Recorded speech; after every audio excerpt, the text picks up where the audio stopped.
আসসালামু আলাইকুম। তোমরা কারা? আমরা এই কোচিং এর ছাত্র। নোট পেতে আইছো? তা কি নোট লাগবে? বল। আমার ইংলিশ নোট লাগবে। আচ্ছা তোমার? আমার অঙ্ক নোট লাগবে। মাগো তোমার? স্যার আমার বিশুদ্ধ পানির নোট লাগবে। আর বাবা তোমার? আমার বাবা তোমার তো এই আদর্শ চরিত্রের নোট লাগবে না। আপনি জানলেন কিভাবে চাচা? কি বলেন দেখো, আমি এই 55 বছর বয়সে যদি মানুষদেরকে কইতে না পারি কার কি কমতি আছে, তোমার ওই চোখের নিচে কালা দাগ দিয়ে কি বোঝা যায় তুমি রাইতে উঠে গেছো? তাড়াতাড়ি তাহলে আমার আদর্শ চরিত্রের নোটটা দেন, আমি টয়লেটে যাবো। বাবু টয়লেট আগে না চরিত্র?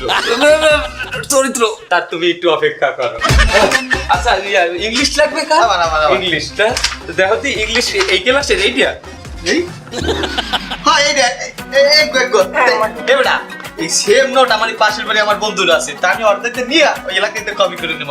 আমি যাই। বাবু হইবে না, ওটা গ্যারান্টেড না। কাকা একালে একই সেম সেম হইলেও ওটার উপরে কি আমার সিগনেচার আছে? না। তার হইবে না। শোনো, এখান থেকে আমার কোচিং এর ফটোকপির দোকান দিয়া ফটোকপি করাই গিয়ে আমার সিগনেচার লই যে তুমি ক্লাসে যাবা, স্যারে গ্যারান্টেড করবে, তার চেহারে ওই এতে তোমার হইবে, সারা হইবে না। আর তোমার কি লাগবে? গণিত। গণিতের নোট। গণিতের নোট দেখো, এই ক্লাসের এই যে নেই গণিত। হ্যাঁ এই নোটই লাগবে, কিন্তু এই নোটটা আমার বাড়ি আসে, তার মানে আমার লাগবে না, আমি চলে যাচ্ছি তাহলে। হ্যাঁ। বাবু হ্যাঁ হইবে না। কেন হবে না? তোমার বাড়ির যেটা আছে ওটার ডেট নাই।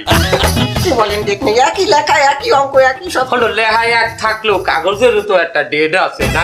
কাগজের ডেট তাছাড়া ওই কাগজে কি আমার সিগনেচার আছে? ছিল, ওই পেন্সিল দিয়ে করেছিলেন তো, এখন উঠে গেছে। আবার করতে তাছাড়া এখন পেন্সিল গ্রান্টেড না, সব জায়গায় কলম চলে।